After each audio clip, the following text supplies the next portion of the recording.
Hi everybody, I'm broadcasting to you today from Wrightsville Beach, North Carolina. Here's your view of paradise as we enter our last module. I came up with an acronym for what sums up this class for me. ADAPT. Activate strategies to improve student engagement. Have students be engaged in text as they're reading. D for differentiate. Make assessments and lessons to fit the level of the students. A for assessment. Use a variety of tools that are ongoing to inform instruction, such as Socrative and PollDaddy, which give us immediate feedback to see where we must take the lesson to best reach our students. P. Push aside uninspired teaching practices. PowerPoint is not effective. Our brain learns best from visuals, not text-filled slides. The less text, the better. And T, technology. Web 2.0 tools in 21st century e-learning really help us to meet the needs of our students and involve them in our learning.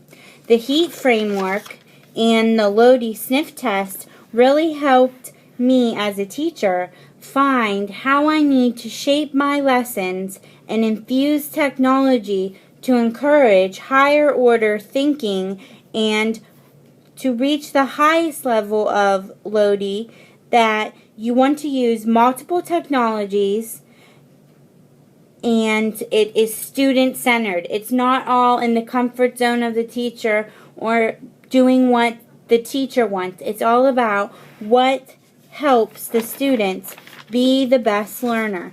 And again, we also visited in this module the UBD lesson plan. And the more I explore this, I see that starting from where we want to end up and moving down to the lesson format of how the lesson will be carried out, this is the best way to teach our students most effectively, to get them where they need to be, and to have higher order thinking skills.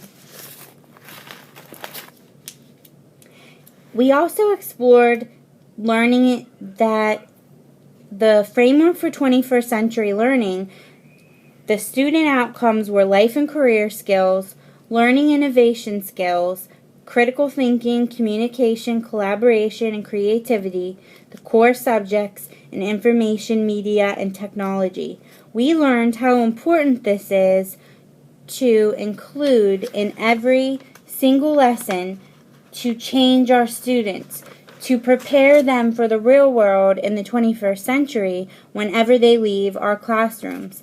Core subjects in 21st century themes include English, reading, language arts, science, world languages, economics, art, mathematics, geography, history, and government. Such higher levels of 21st century learning include global awareness, financial, economic, and business awareness, civic literacy, health literacy, environmental literacy. All of these topics encourage students to find a purpose for learning and take what they've learned outside the classroom and beyond. If students take ownership of what they're learning, they will in turn internalize it and use it with them forever. Ken Robinson talked to us about in the beginning in Module 3 about the extraordinary capacity of children, and that all children, he mentioned Picasso, that all children are artists, and that we should not take the creativity out of learning. We could infuse creativity by using applications that also include technology, such as Photo Heritage, an app that allows students to explore global locations and in turn kind of take a virtual field trip on their own. We could also encourage creativity by using Stitch or show me applications to create photo collages. They could also use Lino to incorporate videos, pictures, and lessons.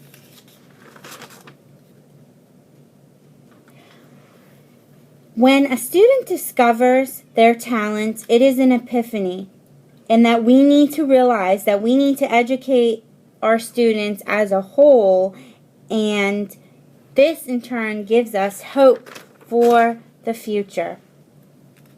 And again, here we are, again mentioning the Lodi framework, that we want to move from having a teacher-centered classroom to create an environment for all learning. This also sets us up for, as we get English language learners in our classes, that we should not have to totally change the way we're instructing. We should merely move forward and already have those adaptations in place. We want to get our kids to dance. We truly want them to make meaning out of learning.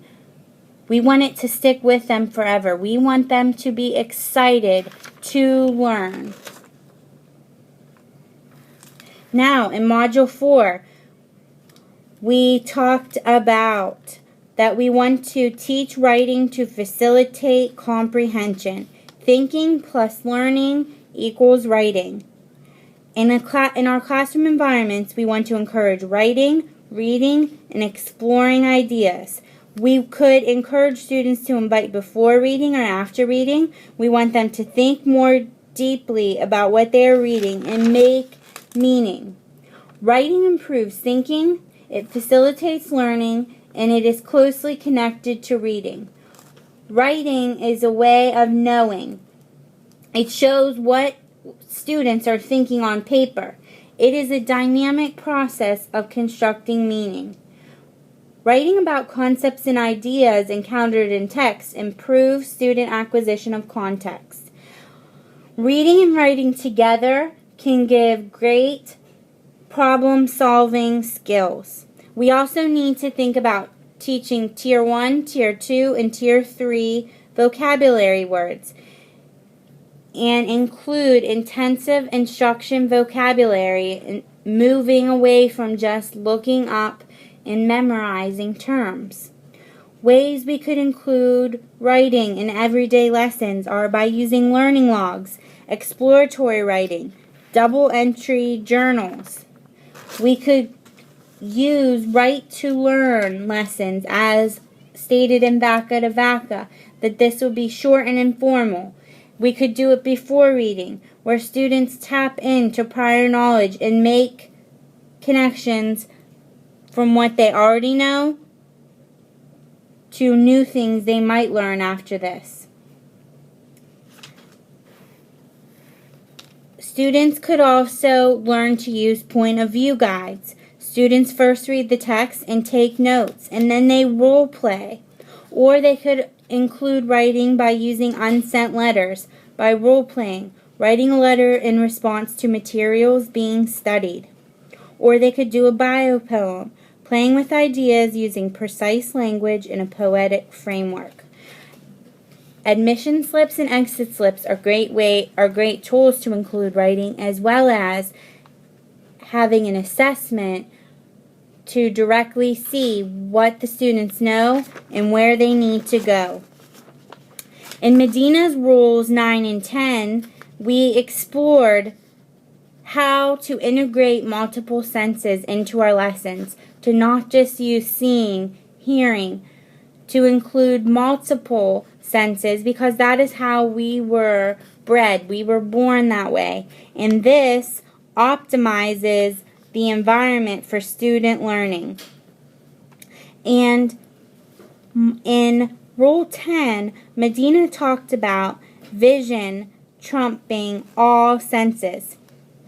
We don't see with our eyes, we see with our brains. This really helps to make a connection that our brain really works directly with this, and we need to use pictures in our lessons to grab attention and they in turn transfer information. We pay attention to mostly size and color. Computer animations are fantastic to transfer information. And finally, this last module really taught me how ineffective PowerPoint is. Pictures speak 1,000 words. We should always incorporate visuals into our teaching to grab the attention of students.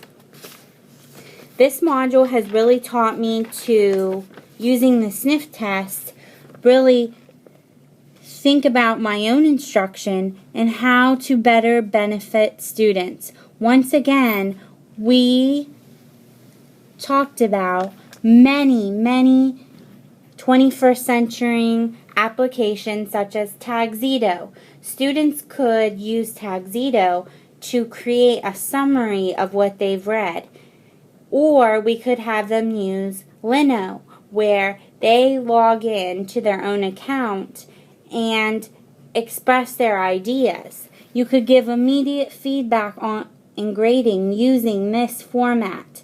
You could also use Google Drive collaboration to create an ongoing class document when formatting or retelling of what you've read, so everybody can see what the others in the class have done. Each student would type in their response in a different color, and then we would all collaborate together to discuss what we thought was positive, what we thought was negative, and to give our feedback. It should really be a classroom environment that enhances learning.